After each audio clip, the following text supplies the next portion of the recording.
हाँ देखिए, chapter 3 MP board का मैथ बता रहा हूँ। तो इसमें चैप्टर 3 में जो है 2 नंबर की ओटी आएगी। इसमें जो ओटी है वो 2 मार्क्स की आएगी।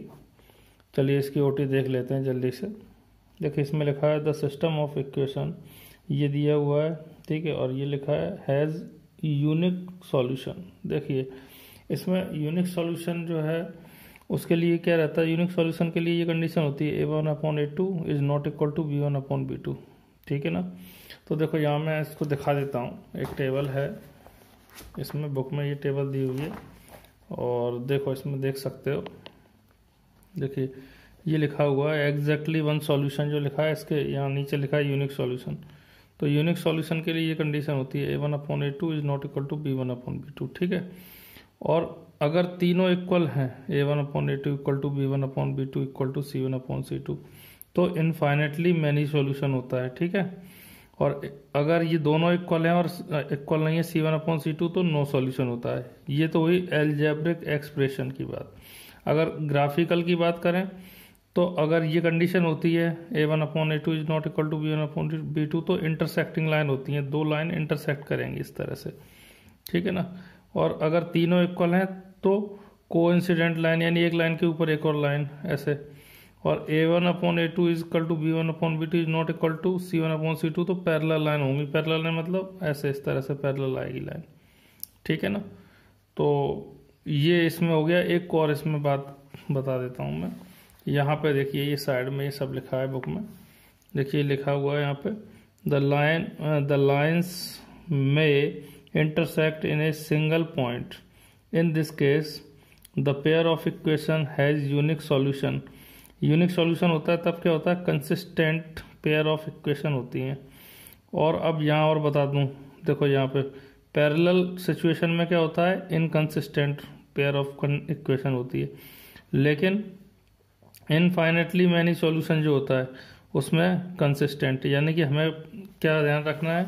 देखिए जिसमें पैरेलल लाइन है वहाँ पे इनकंसिस्टेंट है, यहाँ लिख दिया है, बाकी इन दोनों कंडीशन में कंसिस्टेंट रहेगा, ठीक है।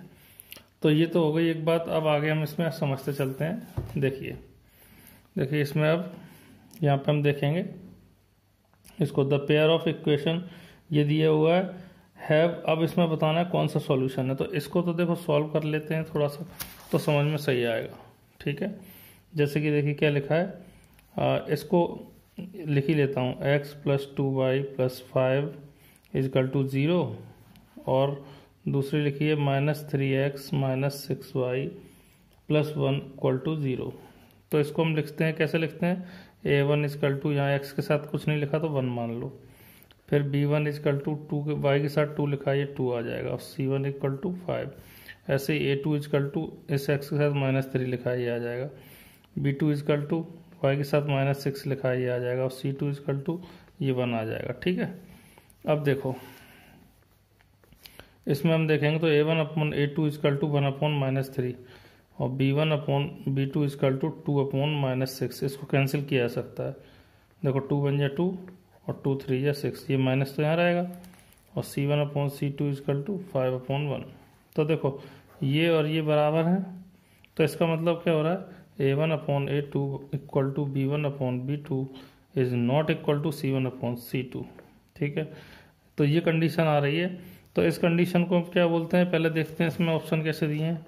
हाँ, इसमें अगर ऐसी कंडीशन होती है तो इसमें हम इसको बोलते हैं नो सॉल्यूशन, ठीक है ना। नो सॉल्यूशन बोलते हैं। तीनों इक्वल होते हैं तो इनफाइनेटली मैनी सॉल्यूशन होता है, और ये इक्वल नहीं होती तो यूनिक सॉल्यूशन। तो ये नो सॉल्यूशन आ जाएगा, नो सॉल्यूशन। नो सॉल्यूशन आएगा, इसका मतलब यहाँ पे क्या आ जाएगा, ये डी वाला आंसर आ जाएगा। इसको मैच कर सकते हैं, देखो सेकंड का डी दिया हुआ है। अब देखिए आगे देखते हैं। If the pair of linear equation is consistent then the line will be. अब देखिए कंसिस्टेंट में देखो पैरेलल जो होता था, पैरेलल में इनकंसिस्टेंट होता था, अभी हमने देखा था, ठीक है। और इन दोनों में कंसिस्टेंट होता है, देखो इंटरसेक्टिंग और कोइंसिडेंट में कंसिस्टेंट होता है। तो अलग अलग ये दिया है, इसमें तो नहीं होगा जैसे इसमें बोला ऑलवेज कोइंसिडेंट या ऑलवेज इंटरसेक्टिंग, तो अलग अलग नहीं है, ये दोनों में ही कंसिस्टेंट रहता है। तो सी आंसर आ जाएगा। थर्ड का सी आ रहा है, देख लो, ठीक है। अब आ जाओ फोर्थ वाला, देखो तो पेयर ऑफ इक्वेशन ये दिया हुआ है, तो ये जो है इसको याद रख लेना, ये नो सॉल्यूशन दिया है, ठीक है। अब आगे देख लेते हैं, वैसे भी ये ज़्यादा इंपॉर्टेंट है, इनको देख लेते हैं। देखो when A1/A2 is not equal to B1/B2 is, नहीं ये इक्वल टू है, ये नॉट इक्वल टू C1/C2, इस तरह है। देखो इसका मतलब ये जो कंडीशन है वो किसको दर्शा रही है, नो सॉल्यूशन को दर्शा रही है, तो हैज नो सॉल्यूशन आएगा इसका। फिफ्थ का बी आ रहा है, देखो हैज नो सॉल्यूशन, क्योंकि ये कंडीशन किसकी, नो सॉल्यूशन की। अब देखिए, अब ये तीनों इक्वल होते हैं तो इनफाइनेटली मैनी सॉल्यूशन है, तो has infinitely many solution, D वाले आ जाएगा 6 में, देखो 6 में डी आ रहा है, ठीक है। अब लाइंस ये दिया हुआ है, ये 2 लाइन दी हुई है। अब इसमें आपको ये बताना है कि कैसी लाइंस है, तो इसको थोड़ा सॉल्व करना पड़ेगा तब पता लगेगा। तो इसको लिख लेते हैं हम, देखिए इसमें जैसा कि है तो इसको लिख लेते हैं पहले।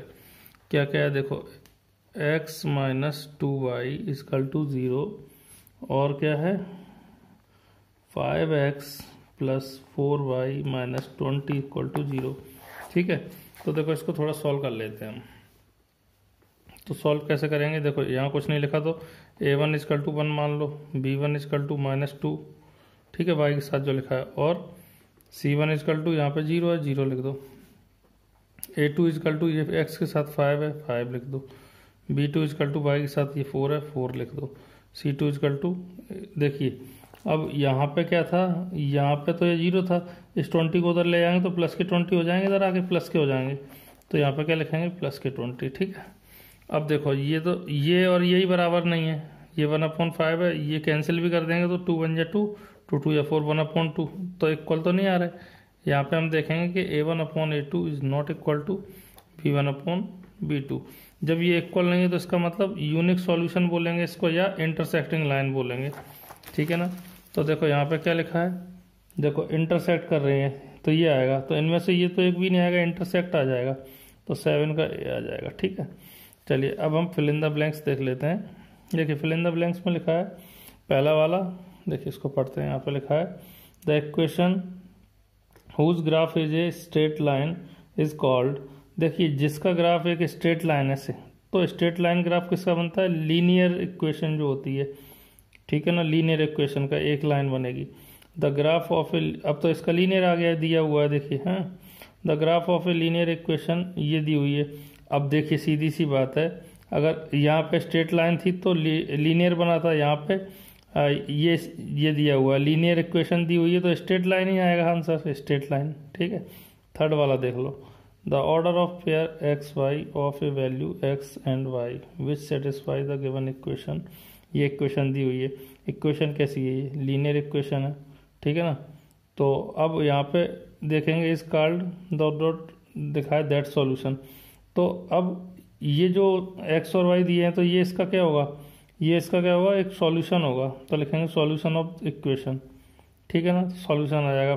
फोर्थ वाला पढ़ते हैं, when there is a solution of system of equation then the system is called, तो देखिए अगर उसका कोई सॉल्यूशन आ रहा है तो वो कंसिस्टेंट होगा, नहीं तो इनकंसिस्टेंट। तो दूसरा वाला क्या है, नो सॉल्यूशन, कोई सॉल्यूशन नहीं है, तो ये कैसा होगा, इनकंसिस्टेंट, ठीक है।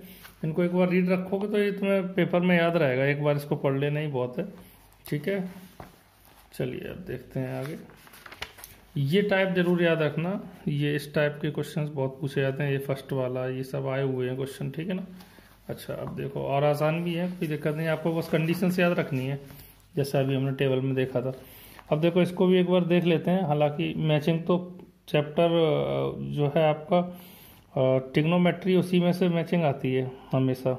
चलिए इसको फिर भी देख लेते हैं, जैसे इसमें लिखा है लाइन्स आर कोइंसिडेंट, देखिए अभी कोइंसिडेंट लाइन जो है वो हमने किस में देखा था, ये हमने अभी इसमें देख लो, एक बार चेक कर लो, फिर से देख लो, कोइंसिडेंट लाइन की बात कर रहे हैं तो देख लेते हैं जरा, देखो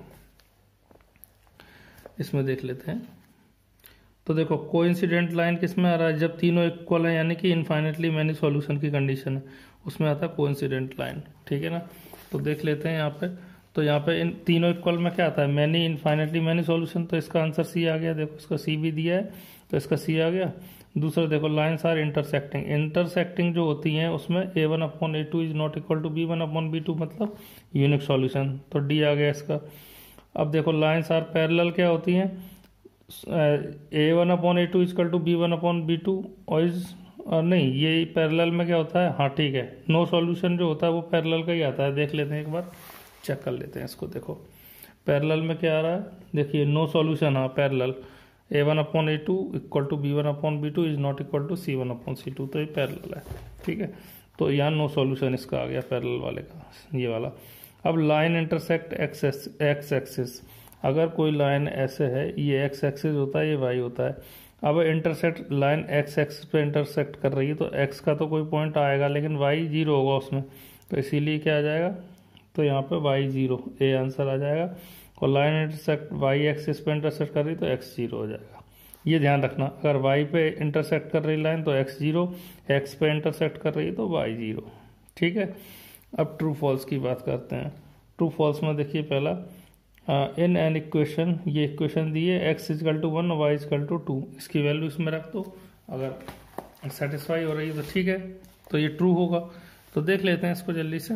देखो इसको पहले मैं लिख लेता हूँ, इधर लिख लेता हूँ, x plus 2y is equal to 5 में हमको क्या करना है, एक्स इजकल टू 1 और y इजकल टू 2 रखना है। मैं अब देखो इसको जरा इधर देखते हैं, ये मैंने लिख लिया। ठीक है, अब इसमें हम x की जगह 1 रख देंगे, y की जगह 2 रख देंगे, तो यहाँ 1 रख दो प्लस 2, y की जगह क्या रखेंगे हम, y की जगह 2 रखेंगे, तो इंटू 2 इजकल टू 5, तो 1 प्लस 2 2 जा 4 इजकल टू 5। ठीक है, 4 और 1 क्या हो गया 5, और ये इक्वल टू 5, तो दोनों इक्वल आ रहे हैं लेट्स से सारे से, इसका मतलब ये ट्रू होगा।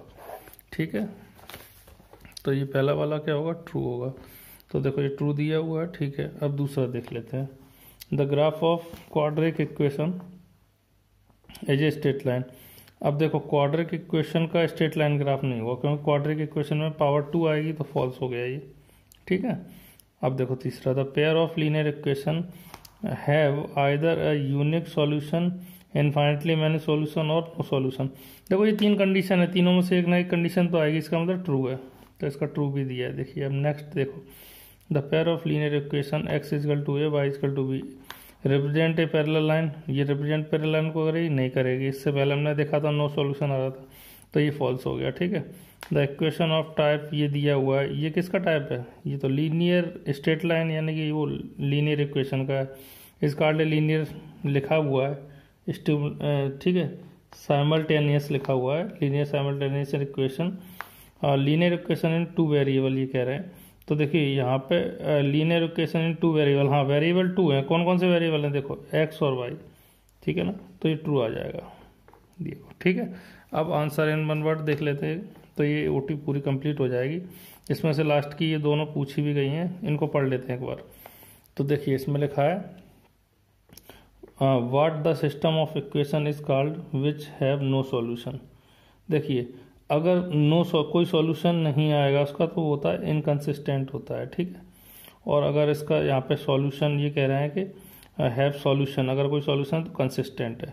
आगे पढ़ते हैं, what the type of equation called whose graph is straight line, किसका बनता है, लीनियर का, हमेशा ध्यान रखना। ठीक है, तो ये लीनियर इक्वेशन आ गया। If x plus y equal to 5 है, एक्स इजकल टू 1 दे रहे हैं, तो देखो यहाँ पे x प्लस 5, इसको यहीं सॉल्व कर देते हैं। देखो x की जगह क्या रख देते हैं 1 प्लस वाई इजकल टू 5, 1 को उधर ले जाएंगे तो y इजकल टू 5 माइनस 1 यानी कि 4 आ जाएगा, y की वैल्यू, तो ये 4 आ रहा है, देखो आंसर।